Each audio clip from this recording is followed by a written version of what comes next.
देश में जांच एजेंसियों पर सवाल उठना कोई नई बात नहीं है दोस्तों।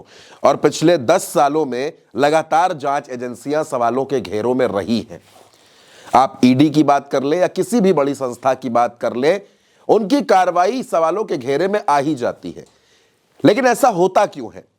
आपने देखा कि महाराष्ट्र में जो अजीत पवार कभी भ्रष्टाचार के लिए और तमाम मामलों के लिए आरोपी थे, बीजेपी के साथ आते ही तमाम जांचें उनके खिलाफ बंद हो जाती हैं, क्लीन चिट मिल जाती है। ऐसे एक नहीं दर्जनों उदाहरण आपको दिए जा सकते हैं। लेकिन राजस्थान में जो कुछ हो रहा है, आप इस अखबार की इस खबर को भी पढ़ सकते हैं कि भारतीय जनता पार्टी छोड़ने के ऐलान के 48 घंटे के भीतर ही महेंद्रजीत सिंह मालवीया के अलग अलग ठिकानों पर एसीबी की छापेमारी शुरू हो गई। यह खबर चौंकाती है दोस्तों।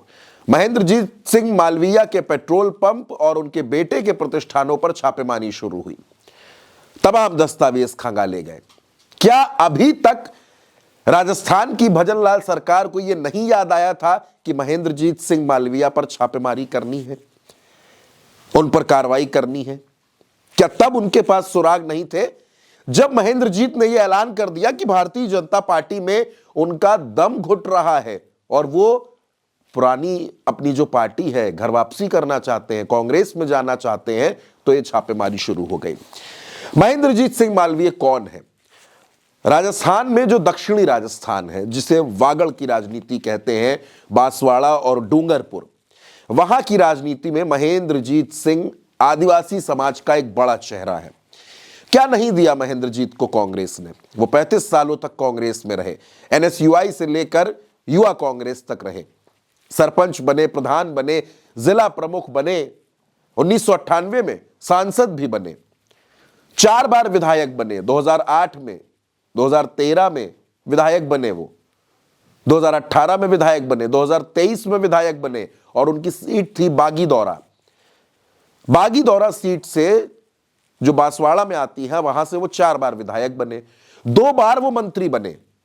अशोक गहलोत की सरकारों में 1 बार राज्य मंत्री और 1 बार कैबिनेट मंत्री बने, वर्किंग कमेटी के मेंबर बने कांग्रेस में।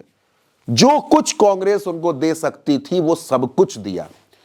लेकिन 2024 आते आते महेंद्रजीत को लगा कि नहीं, भारतीय जनता पार्टी की सरकार प्रदेश में भी आ चुकी है और अगर ऐसे में बीजेपी से सांसद बन जाएंगे तो बड़ा कद है, केंद्र में मंत्री बन जाएंगे।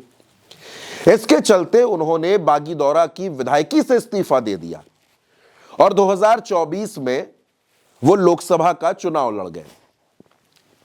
लेकिन भारतीय आदिवासी पार्टी के राजकुमार रोच से वो चुनाव हार गए। ना अब वो विधायक रह गए, ना सांसद बन पाए, पैदल हो गए। जो व्यक्ति इतने लंबे वक्त तक कांग्रेस में रहा, जो सिटिंग विधायक था, बस सरकार उनकी नहीं थी। और सरकार तो अभी अभी गई थी, ताजी ताजी। भजनलाल शर्मा मुख्यमंत्री बने ही थे, आप पार्टी के विधायक थे, लेकिन महेंद्रजीत सिंह मालवीय ने भारतीय जनता पार्टी ज्वाइन कर ली।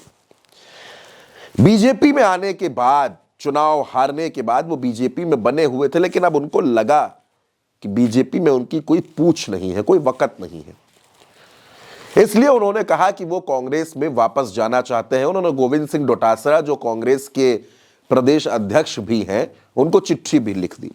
अच्छा, नाराज ज्यादा क्यों हुए थे ये भी मैं आपको बता देता हूं। दरअसल महेंद्रजीत सिंह मालवीया ये चाहते थे कि क्योंकि वो बड़े नेता हैं, इसलिए राजस्थान में नेता प्रतिपक्ष की कुर्सी उनको दी जाए।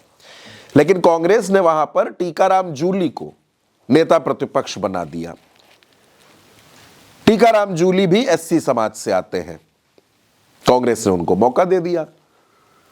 महेंद्रजीत सिंह मालवीय इस बात से नाराज होकर बीजेपी में चले गए और आज जब वो बीजेपी छोड़ने का ऐलान कर चुके हैं और छोड़ चुके हैं, कांग्रेस के संपर्क में हैं, तो उनके खिलाफ एसीबी की कार्रवाई शुरू हो गई है। राजस्थान में बीजेपी की सरकार है, केंद्र में बीजेपी की सरकार है और यह ऐलान किए हुए उनको 48 घंटे भी नहीं बीते थे कि उनके खिलाफ यह कार्रवाई शुरू हो जाती है।